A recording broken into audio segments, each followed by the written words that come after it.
right-handed. I'll talk to you all about left-handed, you know, my lefties when we get going here. But thank you for being my model.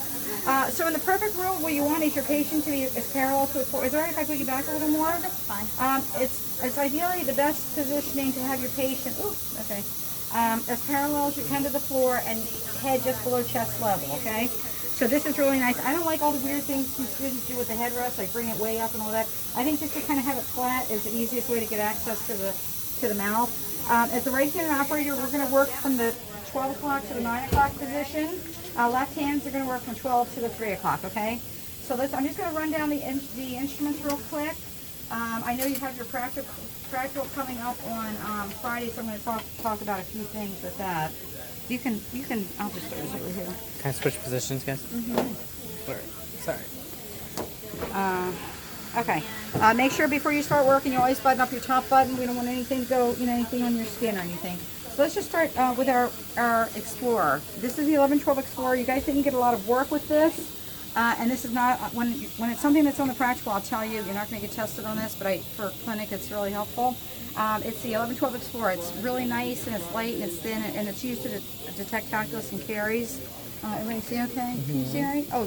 Oh, you can hang out too. Anyway, so what I do when I have a patient that has light to light moderate calculus, which most prophies and perio maintenance are, I usually start with number 1. I feel, and I keep going until I feel roughness or calculus. Then I put my Explorer down, I pick up my scale, or I scale, put my scale down, pick up my Explorer. Yes, it's smooth. Let me keep going on. I don't just go in and scale every tooth. There's no need to do that. Okay, terminal shank. Terminal shank is the last bit of shank before the working end. It's important you guys know where that terminal shank is. Okay, with almost all of our instruments, we want our terminal shank to be parallel to the root of the tooth, okay? So I'm going to be referring to number 9 for everything I show you just because you can't see in the back very well. So I'm going to be referring to number 9. Do we have any implants? No. Does anybody know why I ask about implants? You have to use plastic.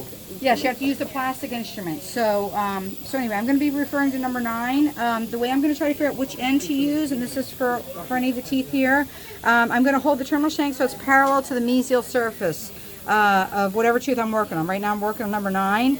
That's going to go in there nicely. This is the correct end to use. If I flip it around, I've got to hold my hand way over here. That's not going to work. Can I turn off the light? Oh, well, I kind of need it to be able to see. But, well, let me turn it off and see what happens. You can dim it. Oh, that's good. Yeah, okay, no, that's fine. You really is that can't good? See. Yeah. Okay, good. All right. Okay, so anyway, my terminal shank is parallel. Okay, so can you all, everybody see okay with that? Terminal shank is parallel. Roll the tip tight is our second step. Are you okay? So first step, terminal shank is parallel. Second step, I roll the tip tight. Most important step of all. And this is a step you're going to use with all your instruments except for the probe. Terminal shank parallel, roll the tip tight, short overlapping strokes. I'm feeling in between the two teeth.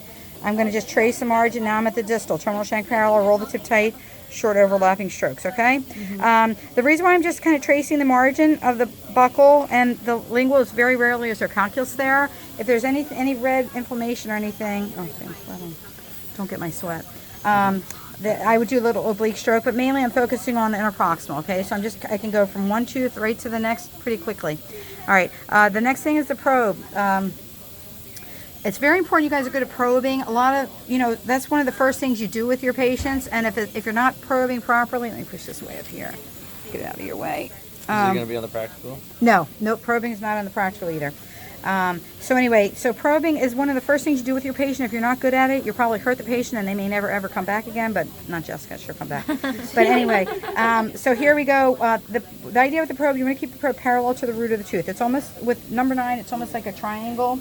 And can you see back there? Yeah, I can see. Oh, yes, come on. Come on in, join our party here. I'm so excited. It sounds like, everything went pretty well. So. Fairly well. Yeah, well, we're happy for any success we're happy for. Anyway, here, so parallel to the root of the tooth. So basically, if I'm showing you above the gum line, it's all about the tip sliding down the tooth surface. All right, so as I come around, I've got to bring my hand up because I need that tip to slide down the tooth surface. All right, if I go underneath the gum line, it's the same thing. I'm sliding the tip down the tooth surface. Right here's my reading. I'm not letting it flat. I'm sliding that tip right down the tooth surface. When I come around, I've got to bring my hand way up here. And I'm going to slide it down to the distal, okay? So, you know, that's just take your time on your probe and go very slow. Let's talk about our